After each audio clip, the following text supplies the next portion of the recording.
Howdy, howdy, howdy. Welcome to Cliff Notes Live. Man, I almost got caught off guard. It's still light outside. I'm still getting used to the time change, but I made it, as did all of y'all. If you're watching live, if you're not watching live, you either forgot to set your clocks, change them, or just other things going on. Either way is okay. Welcome to all of y'all. Welcome to Cliff Notes Live. It used to be hard. We used to have to change all the clocks and all that.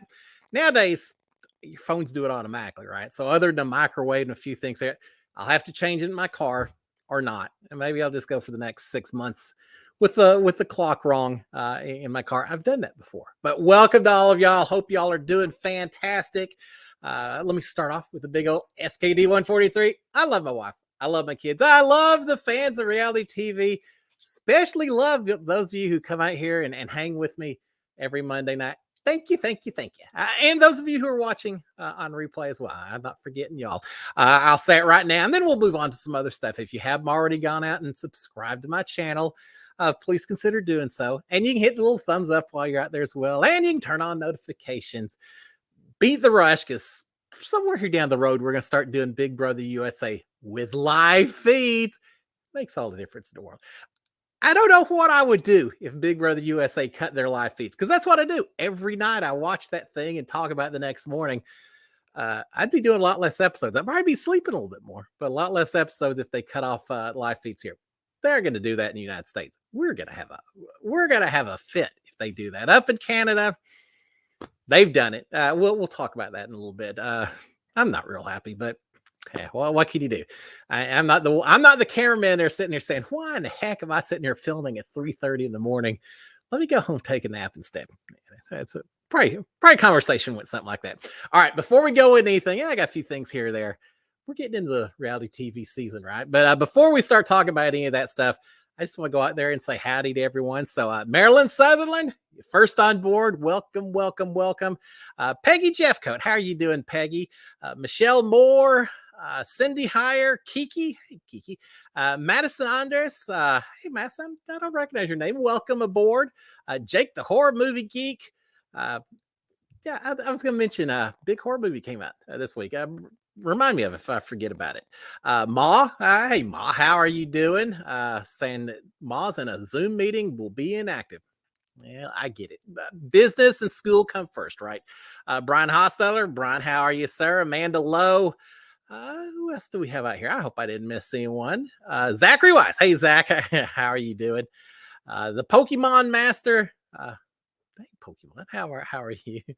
I was trying to think of Pokemons to throw out there. Did that? Let's see. Crossover Bunch Show. Hey, Uncle Cliff. Oh, thank you very much. Not all people call me Uncle Cliff. Misfire's out there as well. Carol Wargan. And I think that's about it for now. For those of you who joined a little bit later, y'all, everyone's welcome. So thank y'all all.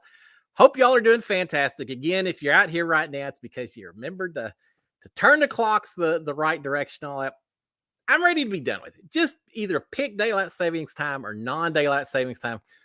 Let's stick with it. Either way works fine. Kind of like I don't know, it's tough down here in Texas. I know those of you a little further up north, it may be a little different situation, but down here in Texas, man, in summertime, we're gonna have the sun up till 9 o'clock or so at night, which I know a lot of people like. They can go out and golf or hike or do what outdoor stuff, which is always good. The only problem with it, I guess, if you stick with this time zone, is it means for people with kids and people who just have to go to work. It means you're going to work, you're going to school in the winter hours when it's still dark outside, maybe not quite as safe and all of that. So either keep it now or keep it the other way. I would be fine if the sun sets at 8 o'clock in the evening instead of 9 o'clock during the summer.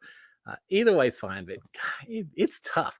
You wouldn't think a single hour would make so much difference in terms of just everything that you do. But I was dragging today. It was tough, which leads me into my first deal. Happy, not just first Monday of daylight savings time, but also happy International Dapping. Happy International Napping Day. Marilyn Southern say, you look cozy in your picture. Hope everyone is good. And then Michelle Moore saying, looks like the hammock. I think that picture I put out there as a reminder, I think it was actually in the boat room only based on the blanket that I had pulled over me and all, but it could be on the hammock. Man, I love that hammock in the Big Brother house, and I've got to say, I mean, I watched Big Brother forever. For some reason, though, I thought I didn't understand the layout of the backyard as well as I thought I did, because for some reason I thought before my season, when I walked into the backyard, I thought the hammock was off to the, you walk outside and it's immediately to your right. I don't know why I thought that. I had everything turned around 90 degrees. And I've heard people say, oh, they always think the kitchen is on the right when you walk in. No, it's on the left. But for some reason, I had the backyard screwed up. And I remember saying, oh, they moved the hammock way back in that corner. That's weird. Yeah, I think I just didn't quite understand it. But I love that hammock. It was so fantastic. You could get away from everyone.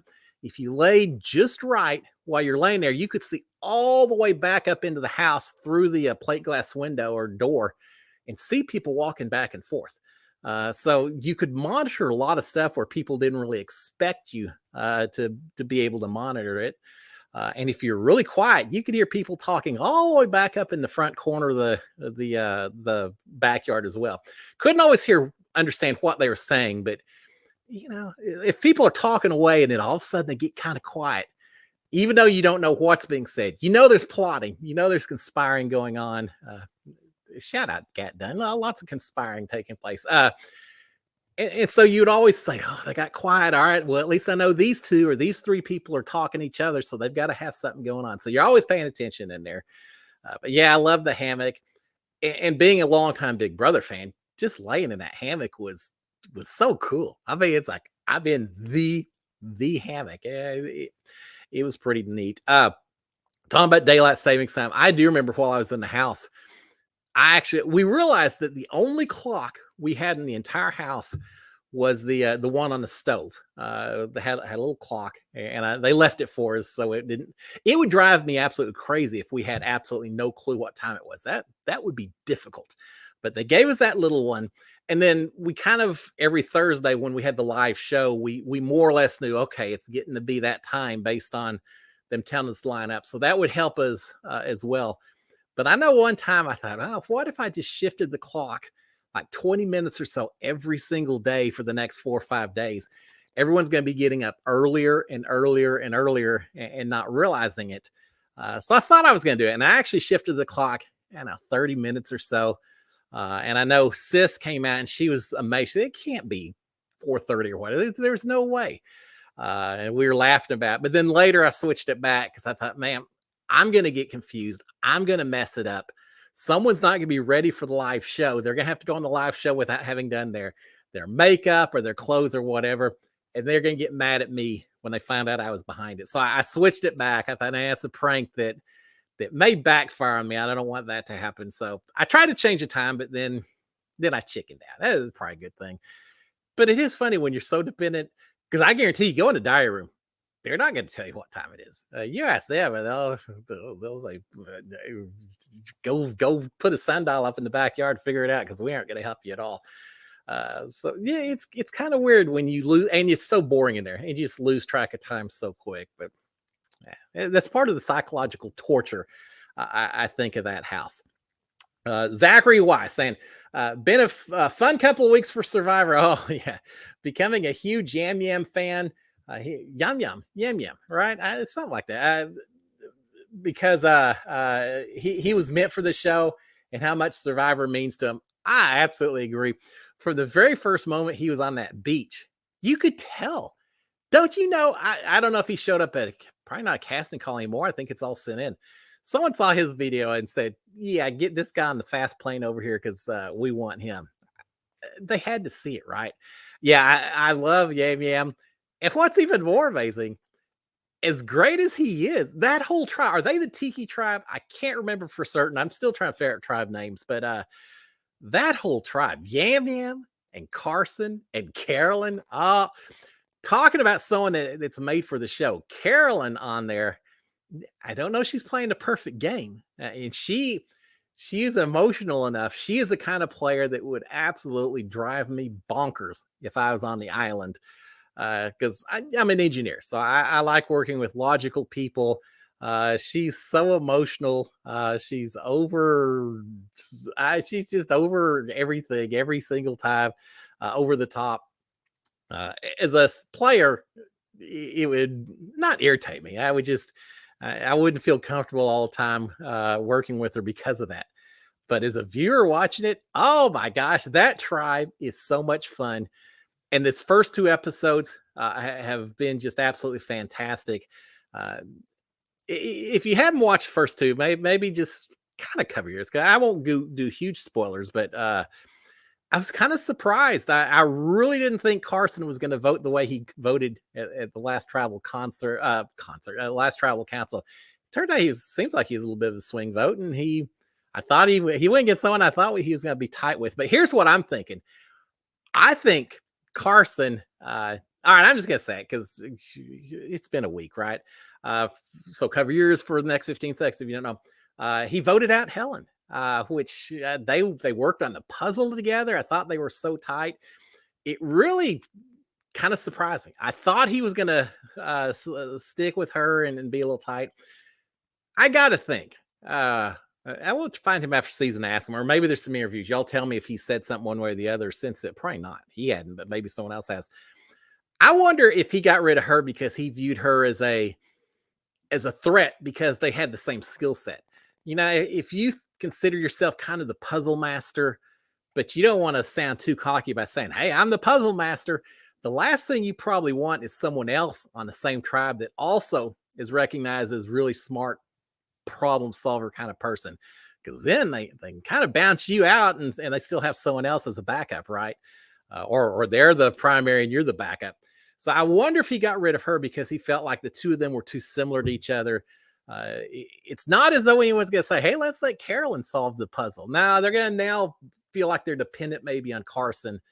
So I wonder if he just got rid of her because he felt threatened by her skill set being too close to his. I don't know. It surprised me. But I like being surprised on Survivor. Carolyn is so fun. Yam Yam is great. How is it that as incredible as he isn't the one receiving the most attention on that tribe right now? I love it. Casting did such a fantastic job. Not just this tribe, the whole tribe, everyone, the whole group of 18 has just been great. I've loved it, but yeah, it's so fun. Carolyn is getting such an edit as kind of the goofball. You know, the person is just not quite there, and I'm taking it with a grain of salt because do y'all remember? I don't remember what season it was. If anyone knows, let me know. But remember Nura from 4 or 5 seasons ago? It seems like it's been that long. She was portrayed as a complete goofball. It couldn't keep track of anything. Just not the most intellectual player that's ever played the game of Survivor. Nora was portrayed like that, and I laughed along. I mean, the editors, they can spin quite the story. When you don't have live feeds, you can spin all kinds of stories, right? Hint, hint, Big Brother Canada. But they portrayed her as that. And then I met Nora at Hearts of Reality in Orlando. Was it this year? I think it was year before last. And she is the most incredible person. I mean, incredibly friendly, incredibly compassionate with the kids that were there, and just a really nice person. And I didn't see any of the ditzy stuff that they portrayed on Survivor. So maybe Carolyn's the same way, but no matter what, she's a lot of fun to watch. If you're going to be on the show, you want people to enjoy watching you, right? And I'm enjoying watching Carolyn so far. All right, Peggy Jeffcoat saying, "Is Big Brother going to be canceled?" Well, I hope not. Don't start my Monday off with that, Peggy. I hope not. And then Carolyn Morgan saying, "Does anyone know why they cut off the live feeds?" And so that's talking about Big Brother Canada. So two different questions, right? For those of you who may not be aware, Big Brother Canada started last week. Yay! I've watched the first 2 episodes. I had to look around and found some sites that were broadcasting it because they don't want us to watch it here in the States. I couldn't even download the Global TV app, even with VPN and everything else. I still couldn't download the app to even try to go out there and watch the show. So I found an alternative source, and that works out all right. But The live feeds in Big Brother Canada, they aren't having them this year. Instead, they've got, what's it, 2.5 hour daily every day, except for the weekends. And that right. So 5 days a week, I guess they release like 2.5 hours of feeds, which is better than nothing. But just the fact that they can go in and pick and choose what they show you and what they don't show you, it just makes me think that you aren't truly getting the full story.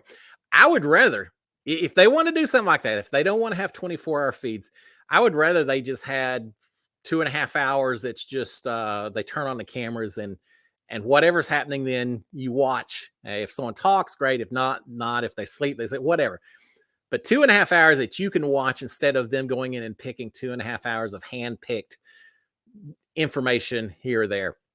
And I think I may have mentioned it last week or the week before. If you watch Big Brother Canada, there is so much product placement. Wendy, well, I haven't seen the Wendy's yet, but I'm sure there'll be Wendy's burgers, the Circle K convenience store. Hey, put a Circle K convenience store in the Big Brother USA house. Forget the boat room. I just would have set up a chair right there in the convenience store, and I would have had a blast. Circle K and me would have gotten along just fine if they put that in the house. I may have had to waddle out the door at the end, but yeah, so they've got a lot of product placement. HelloFresh, Winners Clothes. They've got a lot of sponsors. And I have heard, this isn't my thought. I saw someone talk about this a while back or post something. I don't remember where it came from, but I think they're right. So many sponsors that probably are a little bit worried that someone in that house is going to say something stupid, whether unintentional or intentional. Either way, they're going to say something that creates a little controversy, and no big company wants to be attached or aligned with any kind of controversial anything nowadays. So I have no insider information, but I truly think the sponsors may have been some of the ones who might have pushed to cut back on the live feeds because of that. Just a guess. Whereas here in the United States, we don't have a sponsor. They used to have Outback Steakhouse and all. No more. Here, it's all about trying to drive traffic to Paramount Plus to get people to pay, $6.99, $9.99 a month to watch all the shows, but mainly to watch the live feeds for Big Brother. So I think here it's just a different business model. So no, I don't think they're going to cut live feeds here in the United States. They better not. Or we're gonna have a whole different discussion. And as far as Peggy's question, is Big Brother going to be canceled? No. Don't be telling me that. Now, the other reason you may be asking that is because I know CBS sold the lot there in Burbank, where Big Brother is set up, the studios there and all that, the soundstage, I guess. But I really don't think that I think they'll still be filming shows and stuff there. I think they'll just turn around. They sold it and they'll just lease the space or something else. There was something they just announced that some long-running show is having to move, and I can't remember what show it is. It's having to move because it was on this lot also, and they're doing something else with it. And so I think that makes me a little bit more concerned that maybe this house isn't going to be available anymore. If they want to build a house somewhere else, go for it. It would hurt me a little bit because that's my house, and I like knowing that I was in that house when I see it every summertime. I kind of don't think they do that though, because I think there's a lot of cost involved to rebuilding something new. They might just not be willing to do. I think it's just easier for them to just keep paying rental fees and all of that, regardless of how much those fees may go up. So now I don't think Big Brother USA is going anywhere. There's too much traffic going to Paramount Plus just because of that. I think they may prove me wrong. I hope not. What would I do with my summer other than, I don't know, going to the lake and going outside and enjoying sunshine and things like that? Nah, I'd rather stay indoors and watch live feeds all night long and then come back and tell you all about them. All right, DLS saying, "Hey Cliff, hey DLS, how are you doing? Welcome. Madison Andres saying, "I'm new to this channel. I thought so. I didn't recognize the login name, but welcome aboard." And Pokemon Master says, "Hey" as well. Pokemon Charizard, how are you doing? Welcome to all three of y'all and everyone else watching as well. I appreciate it. We just have fun. I know I'm just rambling along, but if any of y'all have any questions, ask them over here in the comments section. I try to get to as many as I can. Can't always get to all of them, but I try to get. This is interactive, right? It's a lot more fun when I'm hearing from y'all and kind of following up on questions, as opposed to me just talking for a solid hour. which I can do. I proved in the house in that boat room. I can talk for a while just by myself, but it's more fun when there's questions involved. So fire away. All right, Carolyn Morgan saying, I'd love someone to go into the Big Brother house that can read lips. Yeah, I know. Wouldn't that be? It seems to me that, and that's why I've always thought someone like a police investigator that can really read body language, like Derek, and a few others. Of course, Nicole was a former police officer last season. Didn't seem to work so well for her now, did it? But no, you're right. Someone who could read lips seems like that would be a huge advantage. I don't know when you're reading lips, how far away. If someone who knows, let me know. Do you have to be just a few feet away from someone else, or can you read lips from a much farther distance as well? I guess whatever your eyesight supports. Because when you're in the house, there are a few spots, if you sit just right, that the mirrors, the mirrored one-way mirrors, whatever, the glass that the cameras look through, they're mirrored on our side. And if you sit just right in a few areas, you can see through the whole house. I remember there was a spot in the bathroom. If you sat just right, you could see into the kitchen. There was a mirror that would bounce and show you back into the living room area as well. If you sat in the kitchen, you had a view all the way into the bathroom, all the way into the living room, and the audio was enough that you could also hear some of what was going on in the bedrooms. And, just tell if people were talking quietly or yelling or whatever. But yeah, if you could read lips, that would be interesting. We've had people that are deaf or partially deaf in other shows, right? I know Survivor has had it. I'm kind of surprised that we haven't had more of that in Big Brother. Because yes, I know a few of the challenges. You'd maybe have to tweak them here or there, but the challenges in Big Brother are so much less. Here I am saying they're less physical as compared to Survivor. They were physical enough for me, but you know what I mean. I feel like you could have someone that with some physical challenges and everything, they could probably do just fine in Big Brother. So I'm surprised that we haven't seen more of it so far. But yeah, I think that would bring a huge benefit, because here's the other thing: you wouldn't eat. Well, two things. If you read lips, maybe you keep that to yourself and don't tell anyone else.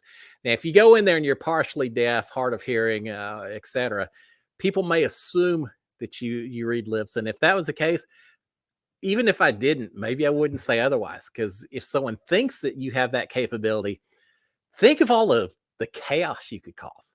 Talking to some person next to you and say, they're talking about you right now, right? I read lips, and your name keeps getting said. I read. So you could get people so paranoid. You could change things so much and just get people spun up. It'd be like a superpower, right? Be pretty cool. I wish I could relive. There's a lot of things I wish I could have done in the house. I couldn't hear nearly as well as some of the other people in there, so I couldn't eavesdrop as well. Some of those people were experts at that, but yeah, that'd be cool to see someone who did that in there. All right, Ma saying, I think the fact that Matthew and Carson prepare for the challenges means Survivor needs some new challenges. It's not pre-gaming, but close. Isn't that amazing? Yeah, Matthew and Carson both. Matthew had the last week, that little snake challenge, pulling ropes. Speaking of, I did something a little bit similar in Big Brother called Save the Zing, where we had to get balls up past holes and to the top. So much fun. Yeah, I didn't win. Unfortunately, I was a little too precise. I should have just gone for it, and I didn't. But still a pretty cool challenge. But yeah, he had one of those built in his backyard. And Carson has built, sounds like Carson has built every single contest that known to man in terms of 3D printers and puzzles and all of that. Yeah, you're right, Ma. When you are that predictable that you can start building the puzzles to try it out, that may suggest that you want to switch up stuff a little bit. It's funny, when I won the battle back during my season, I remember rolling the ball down the little snake-shaped ramp and all that. I didn't realize at the time because I was in a house, but my family told me when I got out, there were a lot of people coming online saying that I had built one of those in my backyard and practiced it and everything else. Not a bad idea, but nah, I did not build any props in the backyard to practice. I guess I should have. Maybe a slingshot would have been a good one to practice with, but whatever. But yeah, you're right. I know in the Big Brother house there was one. I went through when it looked like there was a possibility maybe I was going to get him. I went in and I looked at all the past challenges and started trying to figure out which ones I could maybe prepare for without building stuff in the backyard. There was one, for example, where you get inside a big cube that's basically a die, and you roll out, pushing the block that you're inside, and roll back into the little square with a certain number showing on top. I studied that. I knew the least number of moves it would take for every single die uh, to get back to the beginning, and so I was all prepared for that. Which is, I think, why they didn't have that, why they haven't had that in many seasons, because we kind of broke it by figuring it out. And yeah, I feel like it's kind of the same way with Survivor. Now, more power to them. I'm sure there's not a whole lot of people who build props in the backyard and all of that, and Survivor they rely a lot on puzzles, the same kind of puzzles over and over again, right? The 3D hanging puzzles, or the slide puzzles and all that. That's fine, but maybe you could switch it up just a little bit. I'm down for it. It'd be fine with me. All right, what else do we have out here? Brian Hostetler, hey Brian. Price is Right just moved out of their studio. Thank you. I knew there was someone who had moved out. And so, all right, Price is Right. I couldn't remember who it was. I think that maybe has people a little bit more wondering about it. But here's the deal. I just feel, and I'm not a producer, I'm not a showrunner or anything like that. I feel like it's probably a lot easier to move Price is Right out of one studio soundstage into another one somewhere else than it is to move the Big Brother house out of stage 18 into some other soundstage on some other property. Just a whole different level of complexity involved. But yeah, I knew there was one of them. Now, here's a little off the tangent, completely whatever. Sharon and I were talking about this is what we do on weekends, talking about game show theme songs. How many theme songs from game shows are famous? Would you recognize as soon as they started playing them? And I think we came up with basically 3 or 4. We came up with Price is Right, most obviously Jeopardy, right? And then Family Feud. And I think, if I recall, those were the 3 that we came up with. I thought Wheel of Fortune would be one. And if you play the Wheel of Fortune theme song where it says Wheel of Fortune, it gets kind of easy. But if you don't do that, it's not as recognizable as you think. All these different shows. I went into YouTube. I went down the rabbit hole, went into YouTube, pulled up game show theme songs. And really, there's only 3 of them. Oh, the Newlywed Game, which some of y'all probably have never watched, but I watched it growing up. But there aren't that many game shows that are recognizable themes. But Price is Right is certainly one of them. So, yeah. What other game shows do y'all remember? That's all I had in there. But yeah, I spent way too much time pulling up game show theme songs this weekend. All right, what else do we have on here? Carol saying Big Brother dailies suck. How can you call it dailies when they don't come out daily? Yeah, that's my understanding. I was trying to do a little, because I've watched the episodes, so I know what's happened on the episodes, but I was trying to pull up the dailies, not necessarily the actual dailies. I'm not sure if I could get those or not, but just a recap. And I saw something saying, oh, the last daily came out Friday. There wouldn't be another one till, I guess, tonight. So I guess up there, maybe the unions have kicked in with cameramen or something else, and they don't film. They got to film, right? They just don't show it. But yeah, there's no dailies released over the weekend. So we're going on a couple of days without a lot of information. What do y'all think about Big Brother Canada? I know not all of y'all watch it, so we aren't going to spend the last half of the show talking about Big Brother Canada. But I'll say this. I really like that house. Oh my gosh. It makes a Big Brother USA house just look a little bit janky. But maybe that's why they only get $100,000 Canadian instead of the 500,000 that we get on our show, or 750 now. They put all their money and budget into the house instead of the prize winnings. I don't know, but that house is just elegant. I mean, there's no other way to put it. I saw they go into a library looking area with a pool table in the middle, a nice looking pool table. And then I think about the pool table that we had in the Big Brother house in the backyard. So we only had access to it a couple of days a week. It was tilted There was just a little bit of an incline. So when you hit the ball, it tended to roll to the left, if I recall. We tried to fix it by shifting the pool table just a little bit. Just let's push it like a foot to the right so it's on level ground. We did that. Big brother yelled at us for moving the pool table. I don't know. I guess it somehow is set up just right to get all the shots with cameras. I don't know. But we got yelled at for that, so we had to leave the pool table where it was. It was a little old, a little felt was a little worn on the table, and again, we only had a few days a week. Whereas Big Brother Canada, a nice looking pool table and a fantastic library type room. I'll say this: if I'm in that house, first night that I get the chance, I'm going through every single book in that library in that room to see if there is anything hidden, if there are any secret panels, anything that's going to give me some kind of advantage. You don't put all those, I'm sure they're not real books, right? They're just fake books, but you don't put all that stuff in there without something somewhere. So we'll see if that works out or not. And they see it. They'd come in the next morning. I'm sound asleep, just a big pile of books in the middle of the pool table, and everyone wonders what I'm up to. Who knows? You never know.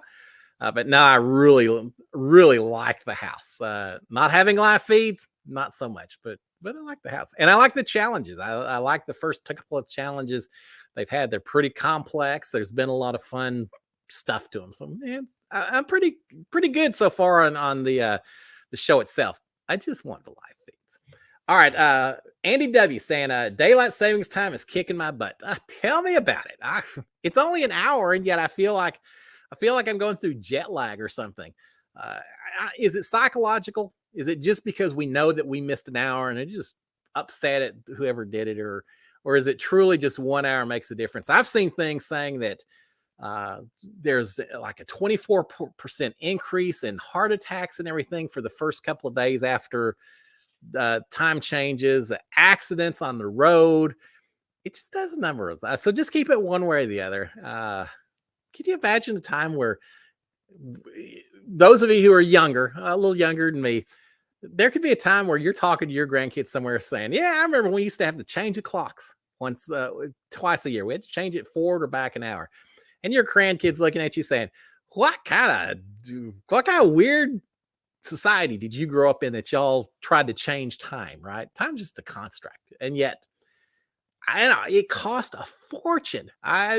Business wise, it cost a fortune for all these companies to have to shift everything, change everything, and all that.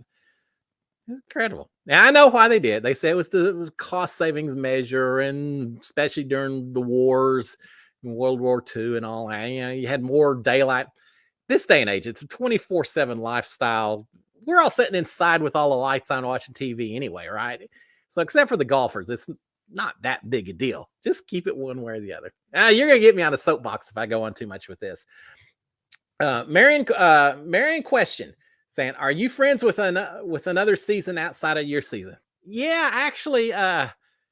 I mean, not an entire cast of any particular season, but because of Hearts of Reality, because I went up to we had a fight night between Big Brother people and from the USA versus Big Brother people up in Canada. So I've had opportunities over the last few years to meet a lot of contestants from Survivor and Big Brother and Amazing Race, a few of others. So I've had a chance to meet a whole lot of them. And it's really cool. It's the part that I didn't necessarily count on when I went into the house. But it's been one of my favorite doing this show and meeting all of y'all and then meeting all the celebrities. Two pretty cool things that I just hadn't counted on. Yeah, there's certain people, Kevin and Donnie, a few of the older people who've played Big Brother, Karen up in Canada, Sheila, Kennedy. There's some of the older house guests that have been in the house. It's been a lot of fun interacting with them and kind of lamenting how hard it was to be by yourself, age-wise and all that stuff. I've met them, but there's so many. I met pretty much the entire cast of season 23. So we had All Stars, then we had 23. I met most of them at Hearts Reality and everything. They're incredible people, and people from earlier seasons, Faisal and Haley and Josh, and yeah, I've met a lot of people from basically from say season 16, 17 onwards. People before that aren't always as active. They've had their share of it, but yeah, I've met a lot of people from a lot of different seasons. Speaking of, I'm so excited. I mentioned it last week a little bit. March 29th, we're having a viewing party for Survivor here in Houston. I'm so excited about it. It's going to be fun. We're doing it at Duck McShweemy's, which I have never been there, but apparently it's an Irish pub over kind of on the west side of Houston. But we're going to do a viewing party. Who's going to be there announced as far as reality TV people? Karishma from Survivor is going to be there. Carl Boudreaux from Survivor is going to be there. Eric Abraham. Oh, I was cheering for Eric so much during his season. He's from San Antonio. He's coming over. He's going to be there. Romescu Gio is going to be there. I'm going to be there. A few other surprise guests are going to be there as well. It's going to be fun. I'm looking forward to it. It's always cool getting to hang out and watch these shows, not just to interact with the other folks, but you get all the really passionate reality TV fans there as well. So yeah, we're going to do that March 29th. So if y'all are from the Texas area or just have layovers or whatever and flying somewhere else, stop by. It's going to be cool. I love talking reality TV, especially with people from other shows. I mean, Big Brother, we have a special connection. So it's fun talking to them, but it's always a little fun talking to people from Survivor or Amazing Race and hearing a little bit of their secrets and sharing notes about, what was weird and what wasn't, what was behind the scenes, what wasn't, things like that. So I have a blast at these different events like that. So yeah, March 29th is going to be fun.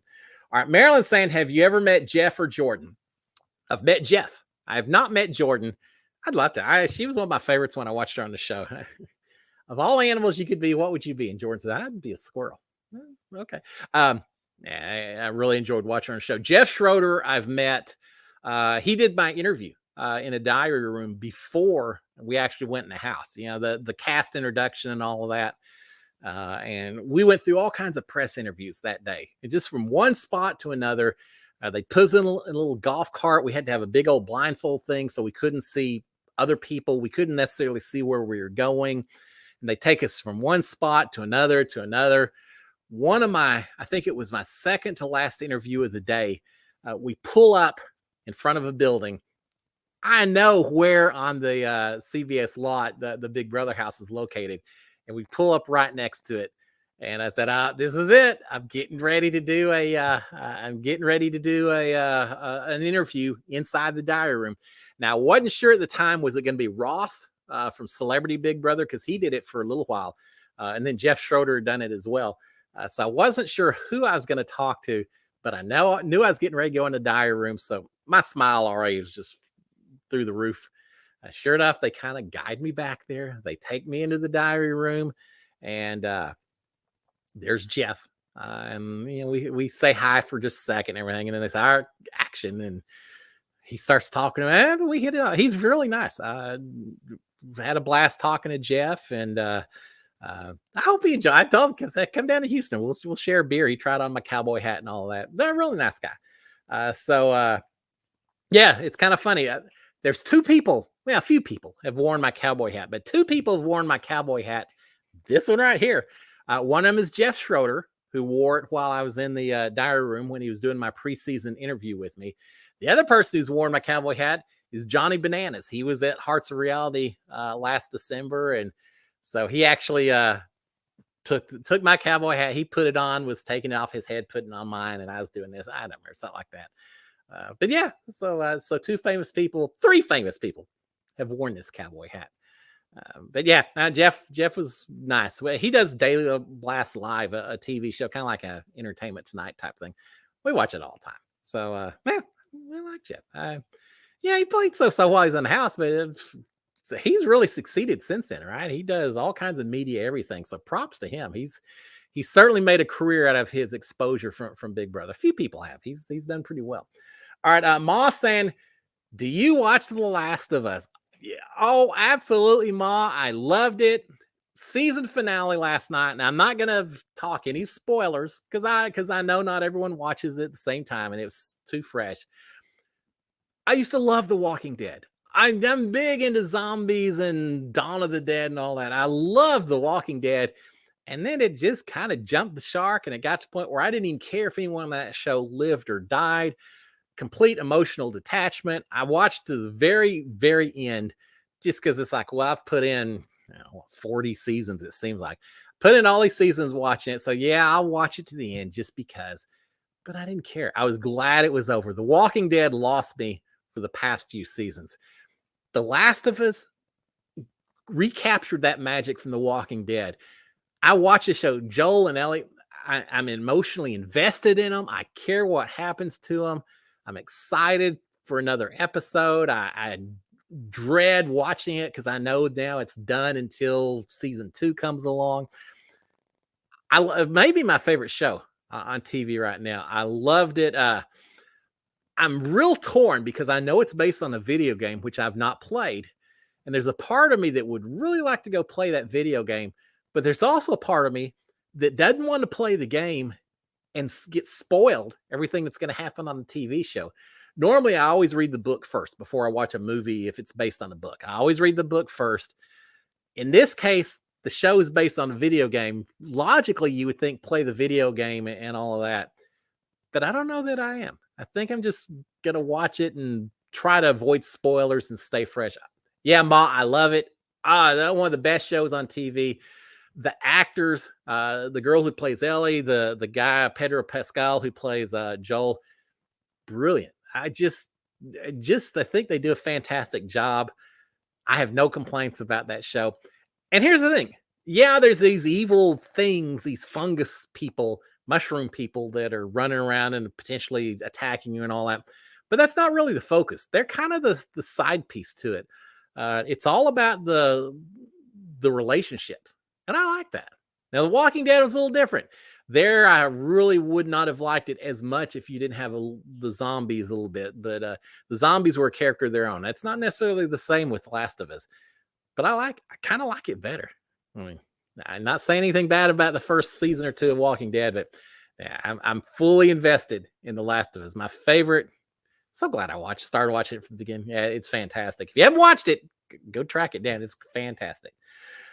Not always a happy show, but fantastic. Amanda Lowe saying, I just watched the Aviator movie about Howard Hughes. It was good. Doesn't that have like Leonardo DiCaprio? There's some famous person that plays him, right? I think it's Leonardo.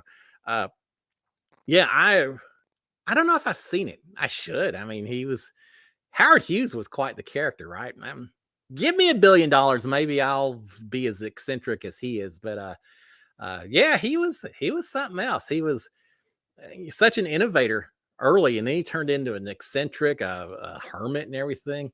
I know he built the Spruce Goose, which one of the things having to do with aviation. I think it's over in California somewhere, like there by where the Queen Mary is in Long Beach and all that.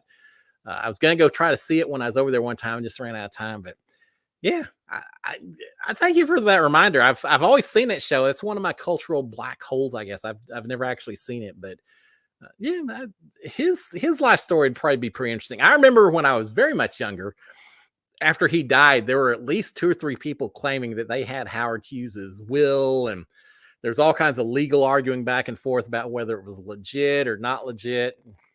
So it's so weird. It's such a strange. It just shows money is not everything. Here he is with all the money anyone could ever possibly want, and he became so just unstable. I guess he stayed in a hotel room. He never came outdoors. He just really, his life fell apart at the end because of the money or not. I don't know. Give me $1 billion. I'll figure it out. But yeah, it was a shame. Kind of a sad story at the end. All right, Marion saying, when you're in the diary room, do you see the person asking questions? No, we don't see anyone in there. Marion, here's the deal. You get in there, there's a little speaker on the floor to your right. That's why sometimes in diary rooms, Haley Broker from season before mine was notorious, I guess maybe is the right word. She would walk in there and immediately say, Julie, you look ravishing, talking to the speaker. And that's what she was doing. That's why she'd always turn her head when she talked. Now there's a little speaker. That's where the questions come from. In front of you, you're facing kind of a corner. It's a square room, big square room. The couch is set at an angle, so the hypotenuse of a triangle kind of thing. So you're facing the corner of the dining room. There's mirrored everything all around you, but you're facing the corner, and there's a camera just pointing right here at you. And as soon as you get in, there's two things that you do. You get in the dining room, you immediately take your microphone off, and you put it inside a little container that's on the ground by your feet. It's got all kinds of soundproofing around it. So you have to take that off just because they don't want to take any chance that you accidentally are overheard by other people, because that happened before. Someone went in there once and started talking, and someone hit the wrong button, and the guest and the rest of the house could hear what was being said. So yeah, you take it off, you put your microphone in there. It may have something to do with feedback and stuff as well. I don't know, but you put your microphone in a little soundproof container, and then you'll sit there for a second. They'll say, "Hold on, Cliff, let us get focused up and everything." So this little camera is eventually they'll say, "Okay, Cliff, we're good. Tell us about the veto competition. What do you think about it? Or what do you think about that fight that just took place?" They'll give you very open-ended questions, but the whole time you're talking just to a camera, and that's it. And sometimes you'll say something, and the producers will come back. Usually, it's one person that you're talking to. It's not like there's a whole room full. Now there could be a whole room full, but you're only hearing one voice. I'll say something. I'll say, if they want to do that, they can just get the heck out of here. And they may say, "Oh, Cliff, we like that. Could you say that again a little faster, a little more energy, a little less energy, or you took 20 seconds. Could you say that in 10 seconds?" So there's sometimes where they'll ask you to repeat something, or things like that. But for the most part, it's just a lot of open-ended questions, and you're just facing a camera. And you just kind of get used to it after a while. It's really weird the first couple of times you do it. And then after that, it's like, hey, I would always walk in. Now, there were other people in my season who recognized different voices. And there are a few different producers who come in and ask different questions at different times. I never could really tell. I would just always walk in there and just say, "Hey, big brother, how you doing?" And they said, "Good, Cliff, good. How are you?" "Well, I've had better days." And so we'd start a conversation while they were zooming in, and then we'd start with the discussions. It was a cool experience. It was different, but cool. All right, Colby Mead, Celtics, Colby Mead, Celtics fan. Hi, Colby. How are you? Welcome aboard, Celtics and all. Larry Bird, Celtics. I remember Celtics versus Lakers. What a rivalry. All right, Cindy Hire saying, "What's your favorite horror movie?" Mine is American Werewolf in London. I can't complain about that one. David Naughton, the Dr. Pepper guy, but also American Werewolf in London. Jake's is Amityville Horror. Yeah, that's a scary one. I read the book Amityville before I saw the movie. They're both pretty scary. And just watched Scream 6 this weekend. Totally recommended. All right. Well, Cindy, before I talk about my favorite, which some of y'all may know, but before I talk about that, can I just say that I feel like I've really missed out on a whole lot of experience, because not only have I not seen Scream 6 yet, I also have not seen Scream 5, 4, 3, 2, or 1. I assume if there's a Scream 6 that there's 5 other Screams before that, right? That'd be pretty cool. Name a movie Scream 14 or something. Even if it's only the 6 or 7, people are going to go, "Wow, there've been a lot of Scream movies. I didn't realize that." I haven't seen any of the Screams. I don't know why. I like horror movies. I don't know. When the first one came out, probably I was dealing with kids that maybe weren't of the age. I don't know. I just have never seen Scream. I guess I need to. So yeah, all right. Put it on the list because I haven't seen it. But everyone's talking about it. It must be pretty good. And I grew up at the age of Halloween. That came out in 1978. Scared the bejesus out of me. Freddy Krueger, Friday the 13th.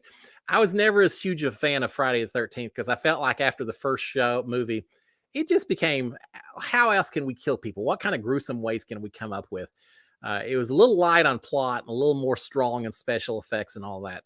Halloween, that old creepy, dun, dun, dun, dun, dun. Oh, scary music. But my all-time favorite horror movie of all time by George A. Romero, Dawn of the Dead. Oh, such a classic. It's not the fanciest production. There's a lot of things you watch it. It's a little slow compared to today's movies.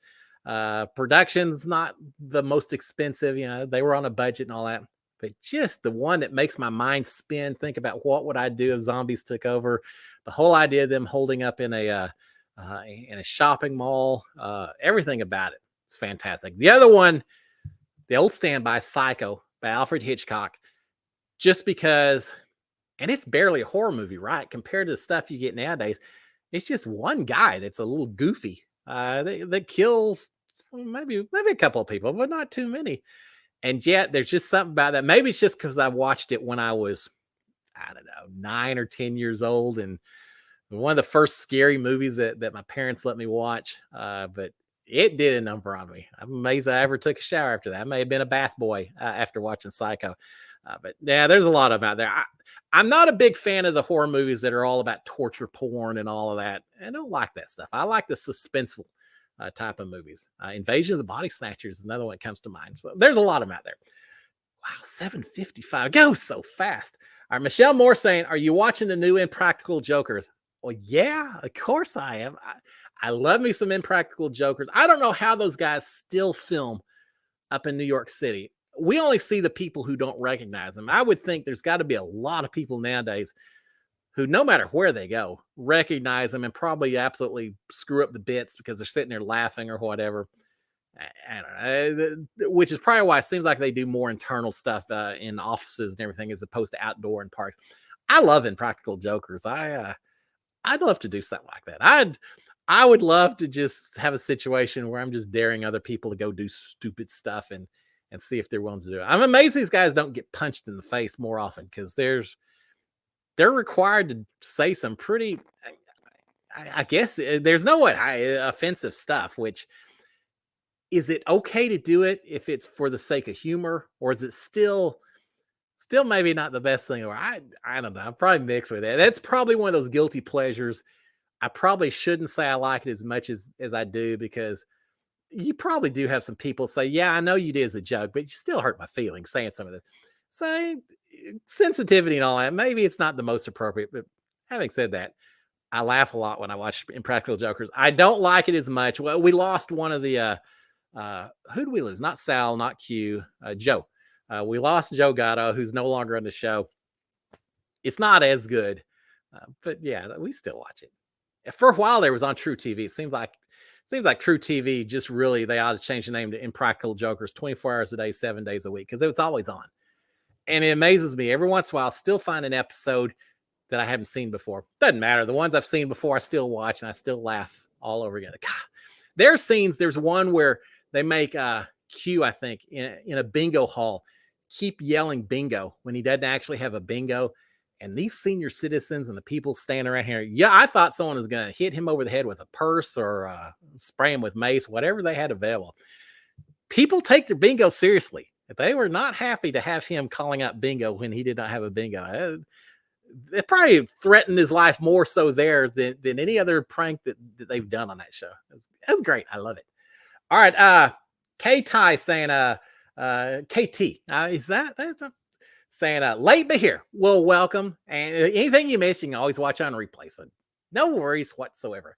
And Andy W. Hey, Andy, saying, first scary movie was The Birds with Teppy Lamar. I can't remember. Another Alfred Hitchcock classic. I'm gonna grab Nicole Anthony one of these days and make her watch The Birds, because she can't stand birds. She watches that. She especially won't. We have birds down here. I think they're called grackles. That certain times of the year they will just move onto a parking lot and absolutely cover the entire parking lot with just a black sea carpet of birds, and they're spooky all by themselves. But you run out there or something and make some kind of commotion, they all fly up, and it's like a cloud. It's like a tornado just lifting off. Yeah, they're. I'm not a huge bird fan. I'm not scared of them like Nicole is and all that, but I never had one as a pet. You get one that talks or something, I guess that'd be kind of cool. But for the most part, yeah, bird, y'all stay out in the trees, leave me alone. I'll stay indoors, leave y'all alone. We're both good to go. All right, with that said, 7:59. All right, we're gonna call it, guys. I didn't even talk about a few of that. March Madness is coming up. Now, I know not all y'all follow basketball. I'll follow it only because my Texas Aggies are in the tournament playing Penn State on Thursday. So I'll be watching a little bit of that. Certainly be watching Big Brother Canada. I think Tuesday, Wednesday, Thursdays are those episodes. So yeah, and casting calls still going on for Big Brother USA. Get your tapes in, your video in if you haven't done that as well. Guys, y'all have a fantastic Monday. Maybe take a little nap as you get used to that drastic hour change. We all need it. Y'all have a fantastic Monday.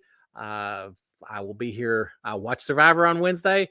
And then I'll be back next Monday to tell you, I don't know, we'll talk about basketball and movies. Maybe I'll get a chance to watch Scream. No promises, but we'll see. Till then, guys, y'all have a great one. SKD 143. Love my wife. Love my kids. Love all y'all out here. Thank you for spending Monday nights with me. It makes Monday that much more exciting. So thank you so much for that. Y'all have a great one, guys. Until next Monday. Cheers, my friends. Bye. Almost. I got hitting the right buttons.